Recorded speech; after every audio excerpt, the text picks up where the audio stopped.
Welcome to all. स्वागत है आप सभी का। तो आज हम क्लास 12 फिजिक्स का chapter number 9 ray optics start करने जा रहे हैं। आज के इस लेक्चर में हम बात करेंगे रिफ्लेक्शन ऑफ लाइट के बारे में, लेकिन उससे पहले हम क्या है थोड़ा सा लाइट के बारे में जानते हैं। ठीक है, हाँ। तो लाइट क्या होती है, लेकिन हाँ सबसे पहले जानिए कि ऑप्टिक्स क्या होता है। ऑप्टिक्स हम पढ़ रहे हैं और ऑप्टिक्स में हम कौन सा चैप्टर पढ़ रहे हैं, रे ऑप्टिक्स। तो सबसे पहले जान लेते हैं कि ऑप्टिक्स क्या होता है। तो हेडिंग बनाइए ऑप्टिक्स। ठीक है, ऑप्टिक्स क्या है? It is the branch of physics, it is the branch branch of physics in which we will we will study about light। तो ऑप्टिक्स क्या है? ऑप्टिक्स फिजिक्स की एक ऐसी ब्रांच है जहां पर हम लाइट के बारे में स्टडी करते हैं।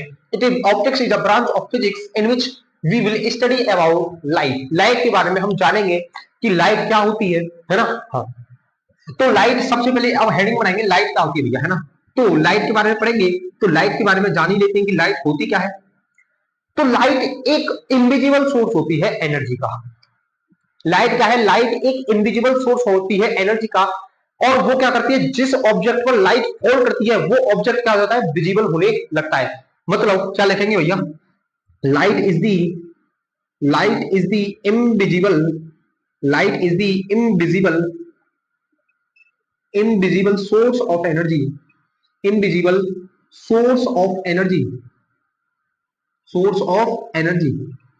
which makes which makes which makes object visible, which makes object visible। अच्छा, आपने इससे पहले अगर एक भी चैप्टर नहीं पढ़ा है तो भी ये रे ऑप्टिक्स जो है आपके एकदम बढ़िया अच्छे से समझ में आएगा, कोई दिक्कत वाली बात नहीं है। तो light is the invisible source of energy which makes object visible. Light जो है, लाइट एक एनर्जी की फॉर्म है जो खुद तो विजिबल नहीं है लेकिन दूसरे ऑब्जेक्ट को क्या करती है, विजिबल बना देती है। हम अपनी आंखों से लाइट को नहीं देख सकते, है ना, लेकिन लाइट जिस ऑब्जेक्ट पर पड़ेगी उस ऑब्जेक्ट को हम देख सकते हैं। जैसे मैंने कहा बोर्ड को हम क्यों देख पा रहे हैं, बोर्ड को हम क्यों देख पा रहे हैं, क्योंकि इसके ऊपर क्या है, लाइट आकर फॉल कर रही है। हम मार्कर को क्यों देख पा रहे हैं, क्योंकि मार्कर के ऊपर क्या है, लाइट फॉल हो रही है, लाइट इसके ऊपर आकर गिर रही है, तभी हम इसको देख पा रहे हैं। हाँ, तो लाइट क्या है, लाइट एक इनविजिबल सोर्स है एनर्जी का जिसको हम अपनी आंखों से नहीं देख सकते, है ना, जो कि लेकिन वो क्या करती है, ऑब्जेक्ट को विजिबल बना देती है। अच्छा अच्छा, अब देखो, अब यहां पर लाइट के बारे में कुछ और बातें जान लेते हैं कि जो फ्रीक्वेंसी होती है लाइट की, frequency of light frequency of light frequency of light does not does not depends on does not depends on medium it only depends on it only it only depends on source। क्या बोल दिया भैया कि जो frequency है light की वो किसी मीडियम पर डिपेंड नहीं करती, वो केवल किस पर डिपेंड करती है, सोर्स पर डिपेंड करती है। मतलब लाइट जब एक मीडियम से दूसरे मीडियम में मूव करेगी, है ना, जब एक मीडियम से दूसरे मीडियम में जाएगी तब वहां पर लाइट की फ्रीक्वेंसी चेंज नहीं होगी। लाइट की क्या है, फ्रीक्वेंसी चेंज नहीं होगी। जैसे मैंने कहा कि मेरे पास ये है, ये मेरे पास पानी है भैया, है ना, ये मेरे पास क्या है, बाल्टी है, और उस बाल्टी में क्या है भैया, मेरे पास पानी है यहाँ पर, है ना। हाँ, और इस बाल्टी में हमारे पास मान लो कि मैंने एक टॉर्च रख दी, यहां पर क्या रख दी, टॉर्च रख दी यहां पर लाकर, ठीक है, और इस टॉर्च में से क्या है, लाइट ऐसे निकल रही है भैया।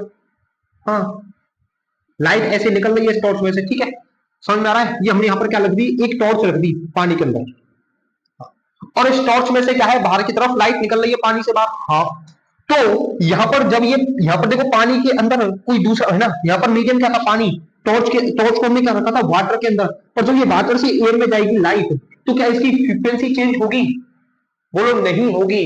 तो भैया फ्रीक्वेंसी किस पर डिपेंड करेगी, फ्रीक्वेंसी मीडियम पर डिपेंड नहीं करती, फ्रीक्वेंसी डिपेंड करती है सोर्स पर। अगर मेरे पास ये टॉर्च है, अगर मैं सोर्स को बदल लूं, यानी लाइट जिसमें से निकल रही है उस सोर्स को अगर मैं बदल दूं, मैंने कहा यहां पर मैं फोन को लाकर रख दूं और उस फोन में से लाइट निकालूं, तब यहां पर फ्रीक्वेंसी क्या है, चेंज हो जाएगी। मतलब सोर्स को बदलने से फ्रीक्वेंसी बदलती है लाइट की, है ना, मीडियम चेंज होने से फ्रीक्वेंसी चेंज नहीं होती। अच्छा, लेकिन अगर मैं आपसे पूछूं यहां पर कि जो स्पीड और वेवलेंथ जो होती है, speed and wavelength, speed and wavelength depends depends on medium, speed and wavelength depends on medium. जो लाइट की जो स्पीड होगी और जो वेवलेंथ होगी वो किस पर डिपेंड करेगी, वो मीडियम पर डिपेंड करेगी। यहां तक समझ में आ गया? तो क्या पढ़ा हमने लाइट के बारे में? लाइट एक इनविजिबल सोर्स होती है जो कि ऑब्जेक्ट्स को विजिबल बना देती है।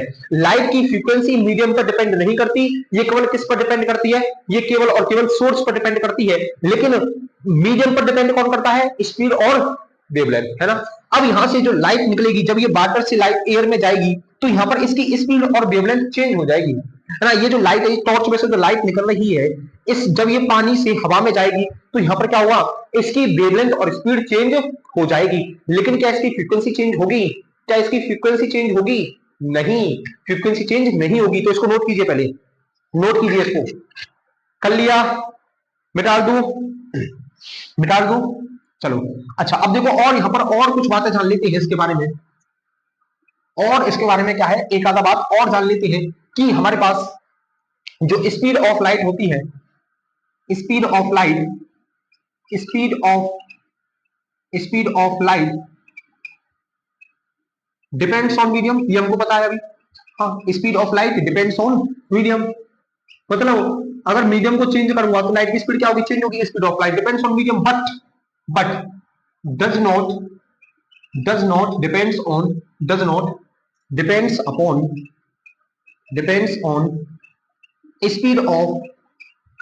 Speed of source, speed of source और observer, speed of source and observer, speed of source and observer. देखो क्या मतलब है भैया इस लाइन का, ये जो लाइन लिखी है इसका क्या मतलब है। जो हमारे पास लाइट होती है, वो लाइट की स्पीड जो होती है वो मीडियम पर डिपेंड करती है। क्या मतलब कि एक मीडियम से लाइट दूसरे मीडियम में जाएगी तो उसकी स्पीड चेंज होगी। हाँ, क्या लाइट की स्पीड जो है वो सोर्स की स्पीड पर और ऑब्जर्वर की स्पीड पर डिपेंड करती है। सोर्स कौन है भैया, जैसे मैंने कहा कि फोन है मेरे पास मान लो कि है ना, फोन है मेरे पास और फोन में से लाइट निकल रही है ना। हाँ, अब मैं जब फोन को लेकर बैठा हूं तो फोन क्या है, फोन सोर्स है, तो सोर्स क्या है मेरे पास, रेस्ट में रखा हुआ है। हाँ, तो जो लाइट निकल रही है उसमें से मान लेते हैं कि हमारे पास लाइट की स्पीड क्या है, लाइट की स्पीड है हमारे पास सी। भाई देखो, जैसे मैंने कहा कि मेरे पास ये टॉर्च है एक, मेरे पास क्या है, ये टॉर्च है हमारे पास। हाँ, और इस टॉर्च में से क्या है हमारे पास, ऐसी लाइट निकल रही है और कितनी स्पीड से निकल रही है, सी से। जब ये हमारे पास टॉर्च क्या है, रेस्ट में रखी हुई है, जब हमारे पास टॉर्च जो है वो रेस्ट में रखी हुई है, तब हमारे पास क्या है, लाइट की स्पीड क्या होगी, सी। अब मैंने कह दिया कि मेरे पास ये टॉर्च है और इस टॉर्च में से लाइट निकल रही है। हाँ, और इसकी वेलोसिटी जो है लाइट की मतलब ये जो टॉर्च है इसकी टॉर्च की वेलोसिटी है बी। मतलब मैं टॉर्च को लेकर भाग रहा हूँ डी वेलोसिटी से, मैं टॉर्च को लेकर क्या है, भाग रहा हूँ डी वेलोसिटी से। तो क्या यहाँ पर जो लाइट की स्पीड होगी अब वो चेंज होगी, है ना। लाइट की स्पीड क्या होगी, सी प्लस बी होगी या फिर सी होगी, बोलो आंसर क्या होगा आपका। क्या लाइट की स्पीड चेंज होगी, लाइट की स्पीड चेंज होगी, सी प्लस बी होगी या फिर सी होगी। तो आप बोलेंगे कि केवल और केवल सी होगी, लाइट की स्पीड क्या होगी यहाँ पर, सी होगी। ये क्या है, स्पीड ऑफ लाइट, है ना। मतलब क्या बोला भैया, अगर मैं इसको सी प्लस बी भी करूंगा तो वो सी के ही इक्वल आएगा। ये किसने बोला था, ये हमारे आइंस्टीन बताकर गए थे हमको, है ना। आइंस्टीन बताकर गए थे कि जब हम किसी भी टॉर्च को रेस्ट में रखेंगे और उसमें से अगर लाइट निकल रही है तो उसकी स्पीड सी होगी। अगर मैं उस टॉर्च को बी वेलोसिटी से लेकर जा रहा हूं तब भी उसकी स्पीड क्या होगी, सी ही होगी, ना कि सी प्लस बी। तुम कहोगे भैया ये हमारे पास लाइट की स्पीड है सी, हाँ, और ये टॉर्च भी बी वेलोसिटी से आ रही है तो सी प्लस बी करो ना। नहीं, सी प्लस बी को भी आइंस्टीन ने क्या लिखा था, सी ही लिखा था, है ना। सी प्लस बी को भी आइंस्टीन ने क्या माना था, सी ही माना था। कि अगर कहीं पर भी सी प्लस बी होगा, है ना, सी क्या है, स्पीड ऑफ लाइट, और बी क्या है, स्पीड ऑफ सोर्स या फिर ऑब्जर्वर, तो उसको हम सी ही लिखेंगे। लाइट जो निकलेगी उसमें से सी की ही स्पीड से निकलेगी। सी क्या है, लाइट की जो स्पीड होगी वो क्या होगी, सी। इसी को बोलते हैं आइंस्टाइन थ्योरी ऑफ रिलेटिविटी। इसको क्या बोलते हैं, आइंस्टाइन थ्योरी ऑफ रिलेटिविटी। अच्छा, इसको क्या बोलते हैं भैया हम, Einstein theory of relativity. Okay, अब देखो अब यहां पर अगला पॉइंट क्या आता है भैया हमारे पास, अगला बात कर लेते हैं कलर के बारे में। जो लाइट का कलर होता है वो किस किस चीज पर डिपेंड करता है। तो हमारे पास colour of light, COLOUR, colour of light depends on frequency. Light depends on frequency. हमारे पास जो लाइट का कलर होता है वो फ्रीक्वेंसी पर डिपेंड करता है। अगर हमारी फ्रीक्वेंसी चेंज होगी तो हमारी लाइट का कलर चेंज होगा, अगर फ्रीक्वेंसी चेंज नहीं होगी तो लाइट का कलर चेंज नहीं होगा। जैसे मैंने कहा यहाँ पर ये हमारे पास टॉर्च है और ये पानी के अंदर रखी हुई है। ये टॉर्च क्या हमारे पास पानी के अंदर रखी हुई है और इस टॉर्च में से क्या लाइट निकल रही है। तो जब ये लाइट इस पानी में से हवा में जा रही है, एयर में जा रही है, मीडियम चेंज हो रहा है। हाँ, तो क्या मीडियम चेंज होने पर फ्रीक्वेंसी चेंज होगी? नहीं। क्या वेवलेंथ चेंज होगा? हाँ। स्पीड चेंज होगी? हाँ। क्या फ्रीक्वेंसी चेंज होगी? नहीं। जब फ्रीक्वेंसी चेंज नहीं हो रही तो यहाँ पर क्या कलर चेंज होगा? नहीं। मैंने कहा कि यहाँ से अगर मेरे पास टॉर्च है और इस टॉर्च में से पानी के अंदर रखा हुआ मैंने इस टॉर्च को, और टॉर्च में से हरी लाइट निकल रही है, हरी लाइट निकल रही है, तो जो हमारे पास यहाँ पर जो लाइट निकलेगी पानी से बाहर वो भी हरे कलर की ही होगी। उसका कलर भी क्या होगा? ग्रीन ही होगा। अगर यहाँ से ग्रीन कलर निकल रही है, ग्रीन कलर की लाइट इस टॉर्च में से निकल रही है, तो पानी के बाहर जो हवा में लाइट आएगी है ना, मीडियम को चेंज कर जो लाइट आएगी वो भी ग्रीन ही होगी, ग्रीन ही होगी। क्योंकि कलर ऑफ लाइट फ्रीक्वेंसी पर डिपेंड करता है और फ्रीक्वेंसी क्या है? मीडियम चेंज करने पर चेंज नहीं होती, वो केवल सोर्स पर डिपेंड करती है। अच्छा, अगर भैया मैं सारी चीजों को एक ही लाइन में लिखना चाहूं तो क्या लिखूंगा? देखो मिटा दो उसको। चलो इन सबको एक ही लाइन में अगर समझाना चाहो तो भैया कैसे समझाओगे? देखो चलो बात करते हैं आगे। जैसे मैंने कहा कि मेरे पास ये लाइट है ना, मेरे पास एक लाइट की रे आई है, ये मेरे पास कोई एक ऐसे है भैया, ये बाउंड्री है दो मीडियम के बीच की। ये मान लो मेरे पास मीडियम 1 है और ये मीडियम 2 है। मीडियम 1 को हमने म्यू1 बोला और मीडियम 2 को हमने म्यू2 बोला। ये कोई एक अलग मीडियम है और ये नीचे वाला कोई अलग मीडियम है। तो हमारे पास कोई एक लाइट आ रही है ऐसे, ठीक है, ऐसी कोई लाइट आई एक मीडियम से और वो क्या कहां चली गई भैया? ये दूसरे मीडियम में लाइट जो है वो चली गई ऐसे, दूसरे मीडियम में लाइट चली गई, दूसरे मीडियम में लाइट चली गई। जब ये पहले मीडियम में थी तो इसकी फ्रीक्वेंसी क्या थी? ये लाइट की रे आ रही है, एक लाइट की रे ऐसी आई और एक इस बाउंड्री को टकराती है दूसरे मीडियम में चली गई। तो जब ये लाइट पहले मीडियम में थी, लाइट की रे पहली मीडियम में थी तो इसकी फ्रीक्वेंसी थी f1 और इसकी वेवलेंथ जो थी लैम्डा 1 थी और इसकी स्पीड जो थी वो v1 थी। अच्छा, अच्छा, और यहाँ पर जो फ्रीक्वेंसी होगी वो यहाँ पर f2 होगी। क्या f2 जो है वो f1 के इक्वल होगी? बोला हाँ बिल्कुल होगी। फ्रीक्वेंसी हमने मीडियम चेंज किया तो यहाँ पर फ्रीक्वेंसी होगी f2। क्या वो f1 के ही बराबर होगी? बिल्कुल, फ्रीक्वेंसी तो चेंज नहीं होती, लेकिन मेरे पास जो लैम्डा 2 है वो लैम्डा 1 के बराबर नहीं होगा, वेवलेंथ चेंज होगी। मेरे पास जो स्पीड है वो स्पीड भी सेम नहीं होगी। देखो यहां से अब मैंने एक ही चीज से समझा दिया सब कुछ। देखो मेरे पास जो इंसिडेंट रे है ये मेरे पास क्या है? ये कोई रे आ रही है, ये कोई रे आ रही है और ये एक मीडियम से दूसरे मीडियम में गई। तो जब मीडियम में आई थी, पहले मीडियम में थी तो इसकी फ्रीक्वेंसी थी f1, वेवलेंथ थी λ1 और वेलोसिटी थी v1। जब ये एक मीडियम से दूसरे मीडियम में गई तो इसकी फ्रीक्वेंसी क्या रही? फ्रीक्वेंसी यहाँ पर सेम रही। बोलो फ्रीक्वेंसी यहाँ पर सेम रही, लेकिन दूसरे मीडियम में जाने पर इनकी वेवलेंथ और स्पीड क्या हो गई? चेंज हो गई। वेवलेंथ और स्पीड क्या हुई? चेंज हो गई। यहां तक इसको नोट कीजिए, नोट करिए इसको। तो अब बात करते हैं रिफ्लेक्शन ऑफ लाइट के बारे में। तो हेडिंग बनाइए reflection of light, reflection of light. Reflection of light क्या होता है भैया? रिफ्लेक्शन ऑफ लाइट क्या होता है? The phenomena, phenomena of bouncing back, bouncing back of ray of light, ray of light, ray of light in same medium, in same medium is called reflection. The phenomena of bouncing back of ray of light in same medium is called the reflection of light. यानी जब कोई light आएगी, जब कोई incident light आएगी, मतलब जब कोई लाइट एक मिरर पर फॉल करेगी और वो क्या है, उस मिरर पर फॉल करने के बाद जितने एंगल से वो इंसिडेंट होगी उतने ही एंगल से क्या है, रिफ्लेक्ट हो जाएगी, तो उसको बोलेंगे हम रिफ्लेक्शन ऑफ लाइट। जैसे मैंने कहा कि मेरे पास ये कोई मिरर है, ये मेरे पास क्या है भैया, मिरर है, और इस मिरर पर मेरे पास कोई एक लाइन आई जिसको मैंने बोला इंसिडेंट रे। मेरे पास क्या आई, इस मिरर पर एक रे आई और उस रे को मैंने नाम दिया इंसिडेंट रे। इस पर क्या आई, एक इस मिरर पर एक रे फॉल हुई जिसको मैंने बोला क्या, इंसिडेंट रे। कौन सी रे, इंसिडेंट रे। इंसिडेंट रे किसको कहते हैं, जो रे मिरर पर फॉल होती है, जो मिरर पर आकर गिरती है। अच्छा, तो जिस पॉइंट पर इंसिडेंट रे आकर गिरी है, उस पॉइंट पर क्या करो, एक परपेंडिकुलर लाइन खींचो मिरर से।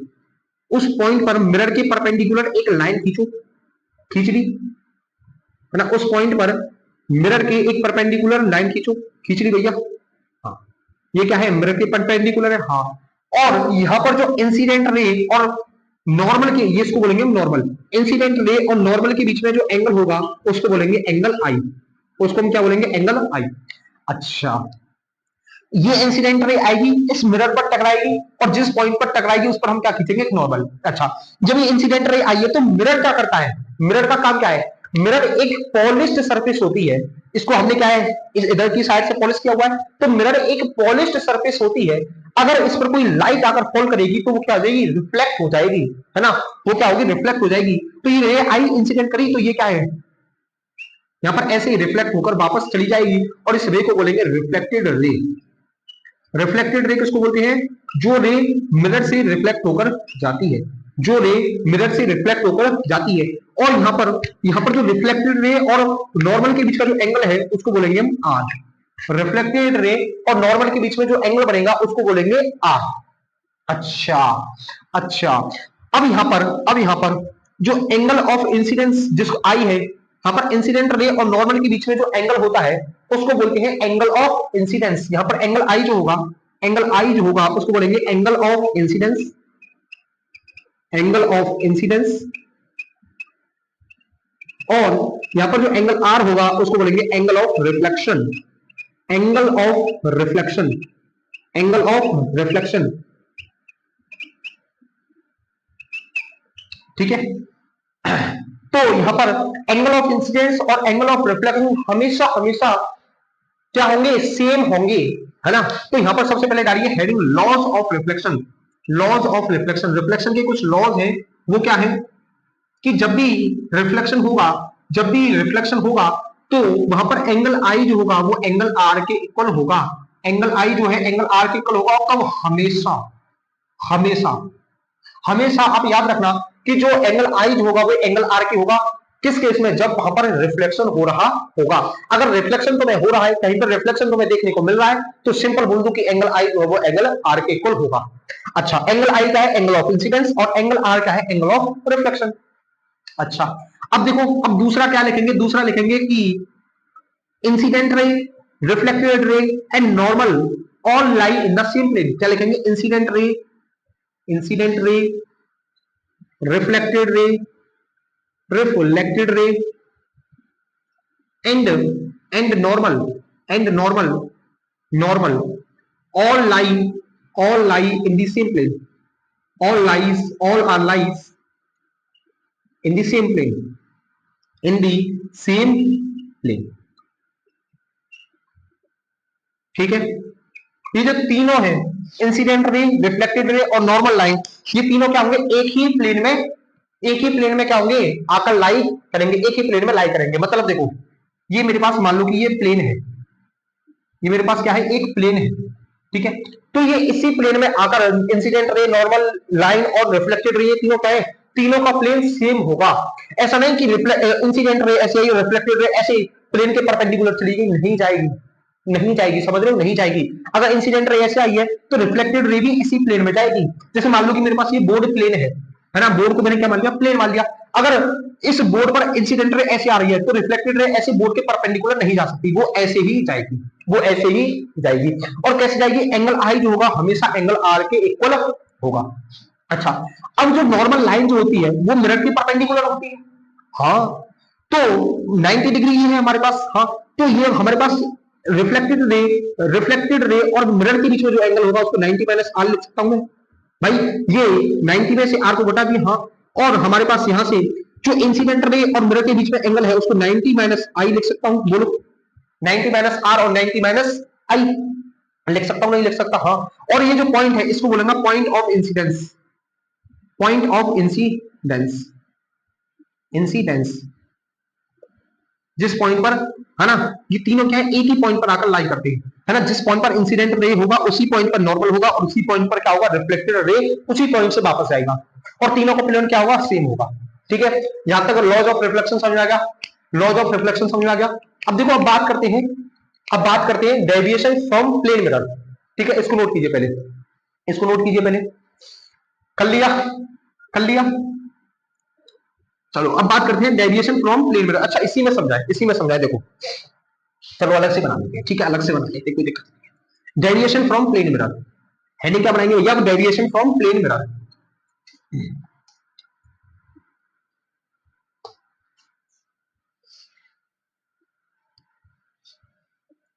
Deviation, deviation from plane mirror, from plane mirror. Plane mirror से हम क्या देखेंगे, डेविएशन देखेंगे कि रे जो है अपने पास से कितना डेविएट होती है। ठीक है, देखो ये हमारे पास क्या है, मान लो कि प्लेन मिरर है और हमने इसको एक साइड से पॉलिश किया हुआ है, ये इसकी पॉलिश सरफेस हो गई और ये हमारे पास क्या हो गई, रिफ्लेक्टेड सरफेस हो गई, है ना। हाँ, जिस साइड से हमारा रिफ्लेक्शन होगा। अच्छा अब देखो, हमारे पास कोई एक रे ऐसे आकर इंसिडेंट होगी इस पर, इसको हम बोलेंगे इंसिडेंट रे। और जिस पॉइंट पर आकर गिरेगी वहां पर, उस पॉइंट पर मिरर के परपेंडिकुलर एक लाइन खींचेंगे और उसको बोलेंगे हम नॉर्मल। हाँ, अच्छा। और ये हमारे पास क्या है, जैसे ये रे इंसिडेंट रे मिरर पर आकर टकराएगी, है ना, वो उसी उसी पॉइंट से क्या हो जाएगी, वापस हो जाएगी, इसको बोलेंगे रिफ्लेक्टेड। मेरी बात क्या हुआ है यहां पर, ध्यान से समझना मेरी बात। इंसिडेंट रे आई, इस पॉइंट पर आकर गिरी, उस पॉइंट पर हमने नॉर्मल खींचा। नॉर्मल क्या होता है, परपेंडिकुलर लाइन होती है मिरर से। ठीक है, हाँ। और हमारे पास जब ये इंसिडेंट रे आई तो ये मिरर पर गिरी तो ये रिफ्लेक्ट होकर वापस चली गई। भाई मिरर क्या करता है, मिरर किसी भी रे को रिफ्लेक्ट करा देता है। तो इंसिडेंट रे आई, इस पॉइंट पर गिरी और मिरर पर टकराने के बाद ये रिफ्लेक्ट होकर चली गई। अच्छा, क्या ये मेरे पास एंगल आई होगा? हाँ। क्या मैं इसको भी एंगल आई बोल सकता हूं? ठीक है, इसको एंगल आई नहीं, इसको तो एंगल आर बोलते हैं। अरे भाई एंगल आर जो है एंगल आई के इक्वल होता है। हाँ, तो नॉर्मल और इंसिडेंट रे के बीच में एंगल आई है और रिफ्लेक्टेड रे और नॉर्मल के बीच में भी एंगल आई लिख सकता हूं, कोई दिक्कत वाली बात नहीं है। हाँ, तो हमारे पास इंसिडेंट रे और रिफ्लेक्टेड रे के बीच में कितना एंगल हो जाएगा, 2i। इंसिडेंट रे और रिफ्लेक्टेड रे के बीच में कितना एंगल हो जाएगा, 2i। अच्छा, अच्छा यहां तक समझ आ गया। अब मानो, अब समझो कि अगर हमारे पास ये मिरर है तो ये रे जो है रिफ्लेक्ट होकर वापस चली गई, ये इंसिडेंट रे क्या हुई, रिफ्लेक्ट होकर वापस चली गई। अगर हमारे पास ये मिरर ना होता, अगर हमारे पास इनकेस ये मिरर ना होता तो ये इंसिडेंट रे ऐसे सीधी जाती भैया। भाई ये इंसिडेंट रे जो थी वो ऐसे जा रही थी सीधी, मेरी बात समझो, ऐसे ये सीधी जा रही थी, हमने इसके रास्ते में क्या लगा दिया, मिरर लगा दिया तो रिफ्लेक्ट हो गई। अगर मिरर ना होता तो ये रे ऐसे ही तो जा रही थी भाई सीधी, ये रे ऐसे ही तो जा रही थी सीधी। बोलो, ये रे जो थी वो ऐसे ही तो जा रही थी सीधी। हाँ, तो मिरर लगाने से ही अपने पास से क्या हो गई, डेविएट हो गई। और कितना डेविएट हुई, कितना, है ना। इसी को बोलते हैं एंगल ऑफ डेविएशन, इसी को बोलते हैं एंगल ऑफ डेविएशन। तो यहां पर एंगल ऑफ डेविएशन निकाल लू कि कितने एंगल से ये डेविएट हुई, तो वो कितना होगा, वो कितना होगा। भाई देखो मेरी बात, अब बात ध्यान से समझना। ये हमारे पास एक स्ट्रेट लाइन है, देखो इंसिडेंट रे ऐसे स्ट्रेट लाइन में जा रही थी। हाँ, तो स्ट्रेट लाइन पर जो एंगल होता है वो 180 का होता है। यहां से यहां तक जो एंगल होगा, यार कैसे समझाऊं उसको, समझो समझो समझो, बहुत ध्यान से समझेंगे। देखो ये हमारे पास 180 का एंगल होता, 180 का, है ना। हाँ, तो अगर मुझे एंगल ऑफ डेविएशन निकालना है तो मैं इस पूरे में से, देखो ये मान लो ऐसे ये पूरा है ना भाई, देखो ये पूरा है यहां से लेकर यहां तक, तो यहां से यहां तक 180 का हो गया। अगर मैं इतने पूरे में से अगर इसको घटा दूं, 2i को घटा दूं, भाई अगर मैं 180 में से 2i को घटा दूं तो मेरे पास ये इतना एंगल बच जाएगा। भाई देखो ऐसे है ये मेरे पास ऐसे है। हाँ ठीक है, ये मेरे पास रिफ्लेक्टेड रे है ऐसे। हाँ, तो ये मेरे पास एंगल ऑफ डेविएशन है और ये मेरे पास 2i है और ये मेरे पास पूरा 180 है। तो अगर मैं 180 में से अगर मैं 2i उठा दूं तो मेरे पास एंगल ऑफ डेविएशन निकल कर आ जाएगा। बोलो हाँ या ना। तो एंगल ऑफ डेविएशन कितना होगा 180 माइनस 2i, 180 माइनस 2i। तो जो प्लेन मिरर से जो डेविएशन होता है वो कितना होता है 180 माइनस 2i। बात क्या तक समझ आ गई। देखो क्या हुआ, हमारे पास इंसिडेंट रे ऐसे आ रही थी स्ट्रेट लाइन में, जैसे हमने इसको मिरर लगाया यहाँ पर इस है ना, जैसे हमने यहाँ पर मिरर लगा दिया तो मिरर लगाने से क्या हो गई इंसिडेंट रे रिफ्लेक्ट हो गई। अच्छा, अगर ये रिफ्लेक्ट अगर मान लो कि मिरर ना होता तो सीधी जा रही थी, मिरर लगाने से कितना एंगल डेविएट हुई है, इतना एंगल डेविएट हुई, और वो एंगल कितना है 180 माइनस थीटा, मतलब अपने पाथ से ये कितना डेविएट हुई, अपने पाथ से ये कितना डेविएट हुई। तो अच्छा यहां तक समझ आ गया, ये हो गया तुम्हारा डेविएशन फ्रॉम प्लेन मिरर। अच्छा, इस पर कुछ क्वेश्चन टाइप में कर लेते हैं, है ना, क्वेश्चन टाइप में कर लेते हैं इस पर, चलो है ना, क्वेश्चन टाइप में कर लेते हैं। मिटा दो। देखो अगर मानो कि हमारे पास इंसिडेंट रे जो है वो मिरर के नॉर्मल लाई करती, देखो हमारे पास ये है, ये प्लेन मिरर है मेरे पास, हाँ, अगर मैं कहूं कि प्लेन मिरर पर अगर इंसिडेंट रे ऐसे आ रही है मेरे पास इंसिडेंट रे, तो सबसे पहले हमारा काम क्या है कि इंसिडेंट रे आई इस मिरर पर आकर गिरी, इस मिरर पर कैसे आ रही है परपेंडिकुलर, हाँ परपेंडिकुलर आकर गिर रही है। तो हमारा जो नॉर्मल होता है भाई, नॉर्मल भी तो ऐसे ही होगा, इस पर नॉर्मल भी तो ऐसे ही होगा इस मिरर की परपेंडिकुलर, नॉर्मल भी परपेंडिकुलर है इस मिरर के, रिफ्लेक्टेड रे भी परपेंडिकुलर है मिरर के, है ना। तो नॉर्मल और इंसिडेंट रे के बीच में थीटा कितना है 0, यानी एंगल आई जो है वो कितना है 0 डिग्री, एंगल आई कितना है 0 डिग्री। तो एंगल आई 0 है, तो ये यहां पर रिफ्लेक्टेड रे जो है वो 0 के एंगल से ही रिफ्लेक्ट हो जाएगी ऐसे, ठीक है। जब भी कोई लाइन मिरर के परपेंडिकुलरली क्या करती है, फॉल करती है, तो वो उसी लाइन पर क्या है वापस चली जाती है। जिस लाइन पर इंसिडेंट करती है, अगर परपेंडिकुलर क्या करे, परपेंडिकुलर लाई करे मिरर के, जिस लाइन पर ये इंसिडेंट होगी तो उसी लाइन में क्या हो जाएगी वापस रिफ्लेक्ट हो जाएगी, क्योंकि नॉर्मल और इंसिडेंट रे के बीच में एंगल क्या है 0, ठीक है। तो डेविएशन क्या होता है, डेविएशन होता है 180 माइनस के 2i, माइनस के 2i, आई कितना है 0, तो यहाँ पर डेविएशन कितना हो जाएगा 180 डिग्री। तो अपने पास से कितना डेविएट होगी ये 100 डेविएट होगी, 180 डिग्री से डेविएट होगी। भाई 180 से डेविएट कैसे होगी भाई, देखो समझो 180 से डेविएट कैसे होगी, देखो अभी समझाते हैं, बिल्कुल बिल्कुल समझाते हैं। देखो ये हमारे पास इंसिडेंट में ऐसे सीधी आ रही थी, अगर ये मिरर ना होता तो भाई ऐसे जाती है, हाँ, लेकिन मिरर लगाने से ये क्या हो गई वापस बाउंस बैक हो गई, उसी मीडियम जिस लाइन में आई थी उसी लाइन में लौट गई। तो यहाँ पर देखो एंगल कितना है भैया, यहां से कितने एंगल पे डेबिट हुई 180 से डेबिट हुई या नहीं हुई, बोलो रिफ्लेक्टेड रही हो रही, हाँ, और ये कैसे जा रही थी, ये ऐसे जा रही थी, है ना, हाँ, लेकिन उसी लाइन में ये क्या हो गई वापस बैक हो गई जब ये मिरर के परपेंडिकुलर गिरी तो। अच्छा, अब मान लो कि मेरे पास ये कोई मिरर है, एक प्लेन मिरर है, प्लेन मिरर है, ठीक है। अब ये प्लेन मिरर से 60 डिग्री के एंगल पर ये गिरी, प्लेन मिरर से ये क्या गिरी 60 डिग्री के एंगल पर गिरी। तो आपको बताना क्या है, फाइंड डेविएशन, डेविएशन निकालना है आपको, क्या है यहां पर डेविएशन निकालना है, निकालो। चलो भाई साहब देखते हैं इसको कौन सही करेगा, है ना, कौन सही करेगा। तो आप में से देखो आधे से ज्यादा ने क्या क्या होगा कमेंट में बता, भाई साहब भैया आपने बताया डेविएशन होता है 180 माइनस के 2i, है ना, आई कितना दिया हुआ है 60, तो ये जाएगा 180 माइनस के 2 इंटू आई यानी 2 इंटू 60 यानी 120, और हमारे पास डेविएशन हो जाएगा 60 डिग्री का, ये यहाँ पर गलत हो जाएगा।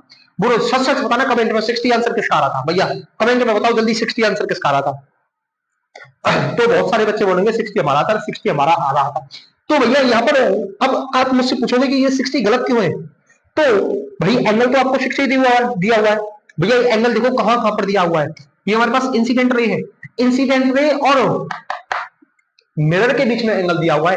क्या हमारे पास जो ये आई जो था, क्या हमारे पास ये जो आई है ये मिरर और इंसिडेंट रे के बीच का एंगल है, नहीं, ये तो नॉर्मल और इंसिडेंट रे के बीच का एंगल है ना, हाँ, तो नॉर्मल तो हमने बनाया ही नहीं, तो नॉर्मल बनाओ, नॉर्मल बना लिया, हाँ, तो नॉर्मल हमारे पास मिरर से कितना एंगल बनाता है 90 डिग्री, तो इंसिडेंट रे और मिरर के बीच में एंगल कितना होगा 30 डिग्री का, ओ भाई साहब, इसका मतलब जो आई है वो हमारे पास 30 होगा, हाँ, तो इसका डेविएशन कितना होगा 180 माइनस के 2i, और आई की वैल्यू रखेंगे कितनी 30, 180 माइनस के 2 इंटू 30, तो हमारे पास ये हो जाएगा 180, डेविएशन कितना होगा 180 माइनस के 60 यानी 120 डिग्री का डेविएशन यहाँ पर देखने को मिलेगा, 120 डिग्री का हमें डेविएशन मिलेगा, ठीक है।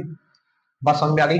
डेविएशन कितना होगा 120 का, क्योंकि 30 इंटू 2 कितना हो गया 60, 180 माइनस 60 कितना हो गया 120। भैया इसको जरा प्रूव करके बताइए। भाई देखो प्रूव करके बता देते हैं। देखो ये इंसिडेंट रे ऐसे आई 30 डिग्री पर, हाँ तो रिफ्लेक्ट भी तो 30 डिग्री पर होगी, ये रिफ्लेक्ट भी तो 30 डिग्री पर होगी, हाँ रिफ्लेक्ट भी 30 डिग्री पर होगी। अच्छा अगर ये मिरर ना होता तो ये रे कैसे जाती, ऐसे, मिरर ना होता तो ये रे कैसे जाती, ऐसे। अच्छा अब मिरर ना होता तो ये रे कैसे जाती, ऐसे। अब देखो ये पूरा 180 का है, ये पूरा 180 का है, तो हमारे पास अगर मैं 180 में से अगर मैं इतने पार्ट को हटा दूं, इतने पार्ट को हटा दूं तो ये कितना हो जाएगा 30 प्लस 30 60, तो हमारे पास ये जो होगा डेविएशन कितना होगा 120 डिग्री का हो जाएगा। भाई देखो कैसे हुआ, देखो हमने क्या किया, अगर ये मिरर ना होता तो ये लाइन ऐसे जाती, लेकिन मिरर लगाने से ऐसे चली गई, तो इतने एंगल का डेविएशन हुआ। हाँ तो अगर हमें ये निकालना है तो 180 में से इसको घटा दो, 30 प्लस 30 यानी 60, तो 180 में से 60 घटाएंगे तो कितना आएगा 120 का डेविएशन आएगा। फील से भी किया, फॉर्मूले से भी किया, बोलो फील से और फॉर्मूले से दोनों से समझ में आया क्या, फील से और फॉर्मूले से दोनों से समझ में आया आपके, हाँ या ना बोलो, हाँ या ना बोलो। एक बार मैं देख लेता हूं सब कुछ सही चल रहा है या नहीं, सब कुछ सही चल रहा है या नहीं, बिल्कुल भंडार चल रहा है, एकदम बिल्कुल भंडार चल रहा है, तो इसको नोट कीजिए। और अगला बात करते हैं reflection from two plane mirrors. बस यहां पर क्या है कि हमारे पास दो प्लेन मिरर्स हैं। अच्छा पहले हेडिंग बनाते हैं, reflection, reflection from two mirrors, ठीक है। हाँ तो हमारे पास दो मिरर जो है वो थीटा एंगल पर रखे हुए हैं, हमारे पास दो मिरर जो है वो ऐसे मान लेते हैं कि हमारे पास क्या है थीटा एंगल पर रखे हुए हैं, ठीक है। यहां तक बात समझ में आ रही है, यहां तक बात समझ में आ रही है, बोलो ठीक है। अच्छा अब हमारे पास ये मिरर है M1 और ये हमारे पास मिरर है M2, है ना। हाँ इस मिरर को हमने नाम दे दिया M1 और इस मिरर को नाम दे दिया हमने M2। तो इन दोनों मिरर से हमें क्या है रिफ्लेक्शन देखना है, और उसके बाद हम जब हमारे पास दो मिरर थीटा एंगल पर रखे हुए हो तो उनसे डेविएशन क्या होता है, टोटल डेविएशन वो भी निकालेंगे, ठीक है। अब मानो कि हमारे पास यहां से कोई एक इंसिडेंट रे ऐसे आई इस मिरर पर, हमारे पास यहां से क्या हुआ, हमारे पास यहां से एक इंसिडेंट रे ऐसे गिरी इस मिरर पर आकर ऐसे, समझ में आ रहा है। हाँ ये हमारे पास क्या होगी इंसिडेंट रे हो गई। अच्छा तो यहां पर हम नॉर्मल ड्रॉ करेंगे और नॉर्मल से ये कितना एंगल बनाएगी, एंगल आई, कितना एंगल बनाएगी आई, और जितने एंगल से ये इंसिडेंट हुई है उतने ही एंगल से ये क्या होगी भैया यहाँ से ऐसे रिफ्लेक्ट हो जाएगी, उतने ही एंगल से क्या हो जाएगी ये रिफ्लेक्टेड हो जाएगी, और ये एंगल क्या होगा, ये एंगल आर हो जाएगा। भाई ये देखो ये हमारे पास ऐसे इंसिडेंट रे आई और इस मिरर पर आकर गिरी, हाँ ये एंगल आई से गिरी यानी नॉर्मल के साथ ये एंगल आई बना रही थी, और ये इंसिडेंट आई और यहां से रिफ्लेक्ट होकर चली गई, और इस दूसरे मिरर पर क्या हुई है इंसिडेंट हुई, दूसरे मिरर पर क्या हुई है इंसिडेंट हुई। देखो ये वाली जो रे है, ये वाली जो रे है वो इस मिरर से तो रिफ्लेक्ट हो रही है लेकिन इस मिरर पर आकर इंसिडेंट हो रही है। अच्छा तो फिर हम यहाँ पर एक नॉर्मल ऐसे खींचेंगे, हाँ तो यहां पर हम नॉर्मल खींचेंगे, मान लो कि ये अल्फा एंगल पर आई है, ये क्या है अल्फा एंगल पर आई है, ये क्या है इंसिडेंट हुई है अल्फा एंगल पर, हाँ तो ये अल्फा एंगल पर ही क्या होगी ये रिफ्लेक्ट हो जाएगी, अल्फा एंगल पर ही क्या हो जाएगी ये रिफ्लेक्ट हो जाएगी, बोलो हाँ या ना, ये अल्फा एंगल पर ही क्या हो जाएगी रिफ्लेक्ट हो जाएगी, बोलो हाँ या ना, यहां तक समझ में आई। भाई देखो शुरू से समझाता हूं क्या हुआ कि हमारे पास इंसिडेंट रे थी, ये पहले वाले मिरर पर गिरी आई एंगल से, है ना। तो ये आई एंगल से यहाँ पर जो आई होगा, ये जो आर है इसको भी मैं आई बोल सकता हूँ, हाँ तो ये आई एंगल से क्या हो जाएगी रिफ्लेक्ट हो जाएगी, आई एंगल से गिरी तो आई एंगल से ही रिफ्लेक्ट हो जाएगी। जो ये वाली रे जो रिफ्लेक्ट हुई है ये इस वाले मिरर की तरफ क्या होगी इंसिडेंट होगी, भाई यहाँ से निकली और इस मिरर पर आकर क्या होगी ये फॉल होगी। मान लेते हैं कि ये नॉर्मल के साथ अल्फा एंगल बना रही है, हाँ तो अल्फा एंगल पर ही क्या होगी रिफ्लेक्ट होगी, अल्फा एंगल पर ही क्या होगी रिफ्लेक्ट होगी, हाँ या ना। तो हमारे पास ये 90 माइनस आई होगा, बोलो, और ये हमारे पास 90 माइनस अल्फा होगा, 90 माइनस अल्फा होगा, 90 माइनस अल्फा होगा, हाँ। अब देखो अब ये रे ऐसे आ रही थी, है ना। ये अगर मिरर ना होता तो ये रे कैसे आती, ऐसे। हाँ, लेकिन मिरर लगाने से क्या हुई, रिफ्लेक्ट हो गई। अगर मिरर ना होता तो ये ऐसे जा रही थी। मिरर लगाने से अपने पास से क्या हो गई, ये डेविएट हो गई। तो ये कितना डेविएट हुई, ये हमने निकाला था 180 माइनस 2i। ठीक है। हाँ, और यहां से ये रे इंसिडेंट हुई ऐसे। हाँ, और ये रे ऐसे जा रही थी, लेकिन मिरर लगाने की वजह से ये अपने पास से डेविएट हो गई। कितने कितने एंगल से ये डेविएट हुई, कितने एंगल से ये डेविएट हुई, उसको बोलेंगे हम एंगल ऑफ डेविएशन। तो यहाँ पर एंगल ऑफ डेविएशन 180 माइनस के 2 अल्फा होगा। भाई नॉर्मल और इंसिडेंट रे के बीच में कितना एंगल है, अल्फा। ठीक है, देखो यहाँ पर ये इंसिडेंट रे आ रही थी, ये जाना तो सीधा चाह रही थी, लेकिन ये मिरर लगाने से क्या हुई, रिफ्लेक्ट हो गई। अच्छा, तो ये रिफ्लेक्ट हुई तो अपने पास से कितना डेविएट हुई, 180 माइनस 2i। यही एंगल ऑफ डेविएशन होता था। हाँ, अब यहाँ पर एंगल ऑफ मतलब एंगल ऑफ डेविएशन निकालू तो 180 माइनस 2 अल्फा होगा, क्योंकि यहाँ पर एंगल क्या है, यहाँ पर एंगल है अल्फा। तो यहाँ पर जो हमारे पास टोटल डेविएशन होगा वो होगा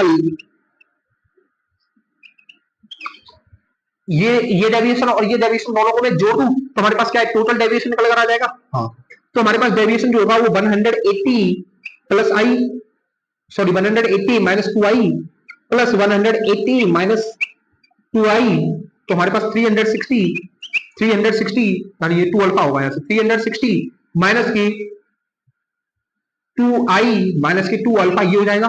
हाँ, तो 360 माइनस की 2 कॉमन ले लेता हूं तो हमारे पास i प्लस अल्फा बचेगा यहाँ पर। हाँ या ना, इसको इक्वेशन दो 1, तो हमारे पास यहां से डेविएशन कितना निकला, डेविएशन निकला 360 माइनस के 2i प्लस अल्फा, इक्वेशन दे दिया इसको 1। अच्छा, अब मैं देखो इस ट्रायंगल में बात करूं, ट्रायंगल ए बी सी, इस वाले ट्रायंगल में अगर मैं बात करूं, इस वाले ट्रायंगल में अगर मैं बात करूं तो हमारे पास यहां से होगा क्या कि theta plus 90 minus alpha plus 90 minus i, theta plus 90 minus alpha plus 90 minus i, ये जो होगा हमारा 180 के इक्वल होगा। हाँ, तो थीटा प्लस 180 माइनस के अल्फा माइनस के आई इज इक्वल टू 180। बोलो हाँ या ना। तो थीटा इज इक्वल टू कितना होगा, 180 माइनस के 180, ये अल्फा होगा भैया, है ना, प्लस ये आई इक्वल इधर जाएगा तो प्लस का हो जाएगा, माइनस अल्फा इधर आएगा तो प्लस अल्फा हो जाएगा। तो थीटा इज इक्वल टू कितना होगा, आई प्लस अल्फा। थीटा कितना होगा, आई प्लस अल्फा। तो यहां डेविएशन निकालूंगा तो 3, इसको इक्वेशन 2 दे दूं। हाँ, तो आई प्लस अल्फा की जगह पर थीटा रख दूं तो डेविएशन कितना आएगा, 360 माइनस के 2 थीटा। ये हमारे पास दो प्लेन मिरर से क्या हो जाएगा, हमारे पास डेविएशन हो जाएगा जब हमारे पास दो प्लेन मिरर थीटा एंगल पर रखे हुए हो। तो देखो हमने क्या किया, हमने यहाँ पर टोटल डेविएशन निकालना था, है ना। तो टोटल डेविएशन निकालने के लिए 180 minus 2i plus 180 minus 2 alpha लिखा। तो यहां से हमारे पास एक इक्वेशन बनी, यहां से हमारे पास क्या बनी, 360 माइनस 2i प्लस अल्फा। तो i प्लस अल्फा किसके इक्वल था, थीटा के इक्वल। तो हमारे पास टोटा क्या बोल दिया भाई, ये टोटल डेविएशन जो होगा 360 माइनस 2 थीटा होगा, 360 माइनस 2 थीटा होगा। और ये थीटा क्या है, थीटा दोनों मिरर के बीच का एंगल है ना। तो यहां पर एक चीज ये लिखेंगे कि deviation depends on angle between two mirrors, angle between two mirrors. ठीक है, दो मिरर के बीच में क्या एंगल है, डेविएशन सिर्फ उस पर डिपेंड करता है, ना कि इंसिडेंट एंगल ऑफ इंसिडेंस पर डिपेंड ही नहीं करता। कि दो मिरर की वजह से जो डेविएशन निकलता है, टोटल डेविएशन, वो इंसिडेंस एंगल ऑफ इंसिडेंस पे डिपेंड करता है, नहीं, किस पे डिपेंड करता है, दो एंगल के बीच में क्या, दो मिरर के बीच में क्या एंगल है, दो मिरर के बीच में क्या एंगल है। ठीक है। हाँ, तो इसको नोट कीजिए, फिर इस पर क्या है, एक सवाल करते हैं। ठीक है, नोट कीजिए इसको, कर लिया, कर लिया, चलो चलो। अब देखो इस पर एक क्या है, सवाल करती है, और वो सवाल क्या है भैया, वो सवाल क्या है, उस सवाल को देखिए जरा। वो सवाल क्या है कि हमारे पास दो मिरर हैं, और दो मिरर हमारे पास 60 डिग्री के एंगल पर रखे हुए हैं। हमारे पास दो मिरर हैं, और दो मिरर जो है वो 60 डिग्री के एंगल पर रखे हुए हैं, और यहां पर एक लाइट जो है इंसिडेंट हो रही है, एक रे जो है लाइट की रे इस पर ऐसे इंसिडेंट हो रही है, कितने एंगल से, 30 डिग्री के एंगल से। तो यहां पर फाइंड डेविएशन, हमें क्या है, डेविएशन निकालना है। तो देखो डेविएशन का फॉर्मूला क्या होता है, 360 माइनस के 2 थीटा, 360 माइनस के 2 थीटा। तो थीटा कितना दिया है, थीटा कितना दिया है 62, 2 थीटा कितना हो जाएगा 120। तो डेविएशन कितना आएगा, डेविएशन आ जाएगा यहां से 240 डिग्री हमारे पास यहां पर डेविएशन निकल कर आ जाएगा।